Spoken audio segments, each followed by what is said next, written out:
This is the new BMW M3, and you might find it quite shocking because not only is the design controversial, so too is the propulsion system. I'll get into that in a bit, but first I think we need to talk about the design. What the hell is going on with BMW? First, they wanted massive grills, like on the 7 Series. Then they wanted tall, skinny grills, like on the new iX3. And now we get a massive flat grille with the headlights inside. I get that BMW is trying to mimic the classic E30's design, but I think it looks like someone glued a handlebar moustache to the front of the car and then dyed the edges bright yellow. These colourful DRLs used to be a signature of BMW's exclusive CS models, but apparently they'll be slapping them on a load of M cars from now on. And that's not the only thing I don't like. The massive louvres on the bonnet belong in a filing cabinet, not on an M3. And what's going on with these tiny square fog lights? It's like BMW just pinched a few bulbs off the Hyundai Ioniq 9. However, there are some bits I do like. The centre lock wheels have a cool mesh design that looks like the old E30's BBS rims. And I also like the way BMW has modernised the classic M fistable door mirrors and added some M-colour graphics to the carbon fibre roof. But I've no idea why they decided to give it door handles off a Ford Mustang Mach-E.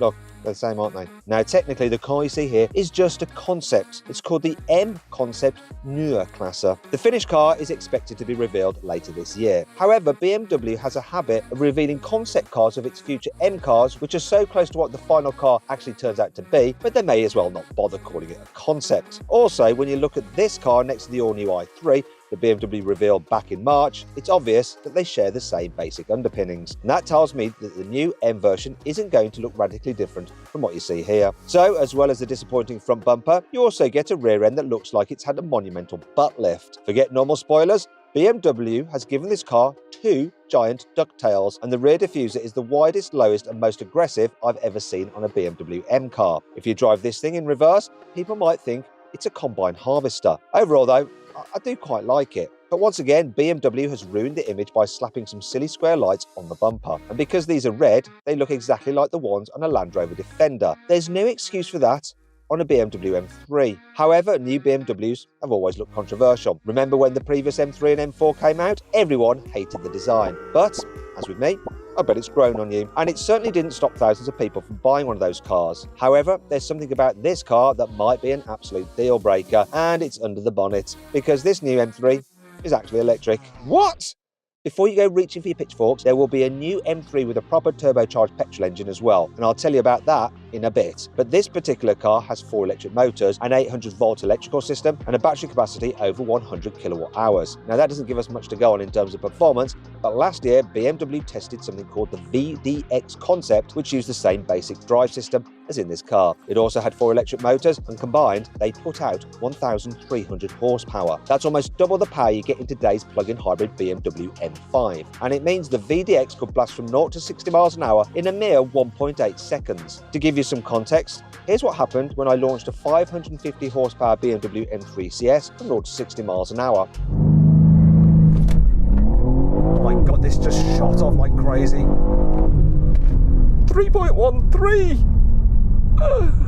Okay, so there's no way BMW will ever give the new M3 over 1,000 horsepower, but reports suggest 800 horsepower is indeed likely. This would still make the new M3 the most powerful BMW road car of all time. That would mean it has even more power than you get with the 748 horsepower XM label. And that car's supposed to be the M Division's flagship, though it's a flagship no one's really buying. However, there is more. The VDX concept also used a cool active downforce system. This featured electric fans that produced around 1,000 kilograms of downforce from 0 miles an hour, so when it was standing still, just like the McMurtry Spearling. It couldn't drive upside down like the McMurtry because the BMW weighs more than 1,000 kilograms, but it did manage to climb an insane 55-degree ramp and park there, like some kind of massive 4-wheel Spider-Man. Don't expect the road car to come with any of those superpowers though, but it will feature the latest version of BMW's Heart of Joy stability control system. This can react to the car's movements 10 times faster than the computers in today's M cars. And it should also come with the ability to completely disengage the motors on the front axle and turn it into a Larry rear-wheel drive smoke machine. There are a few other things on this concept that you can bet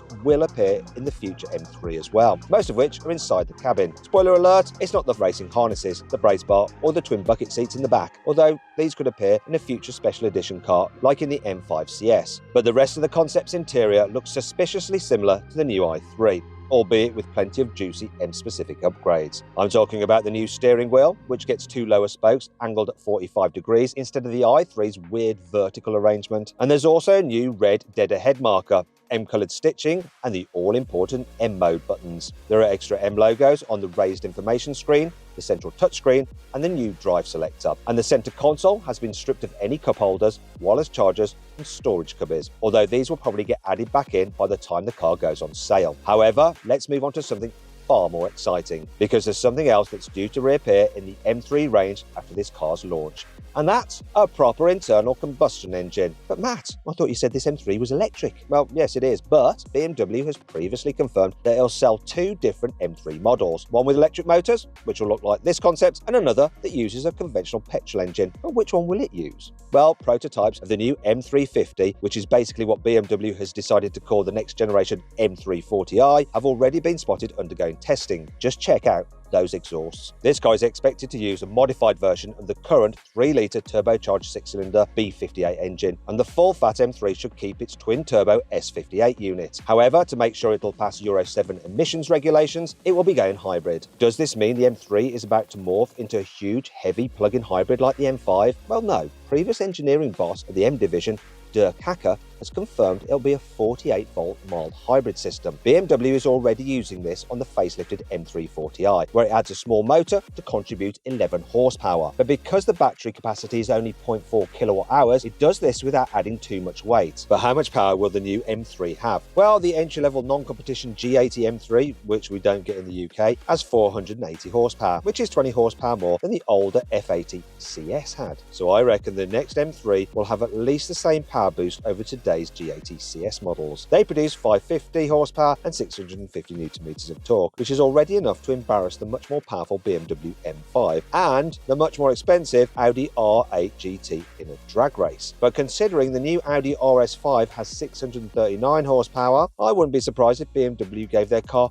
640 horsepower just to prove a point. After all, these engines are so incredibly tunable, and they can easily produce over 1000 horsepower with the right modifications, as I found out when I was totally humiliated in a drag race between this McLaren 750S and a bunch of tuned BMWs.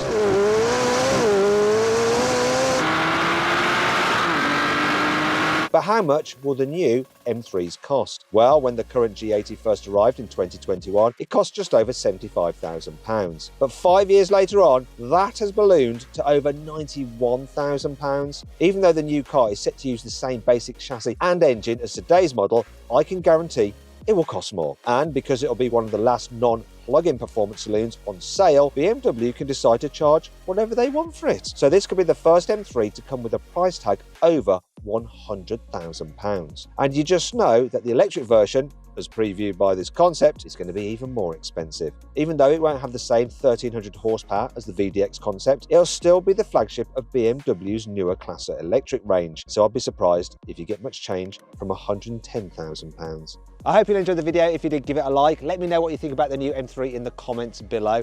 And if you want to see me drive the car when it's available, make sure you subscribe to this channel. I've got a question for you though. Do you prefer this new M3 than AMG's new GT? That's also very controversial, and to see what I mean, click there to watch my video on that car.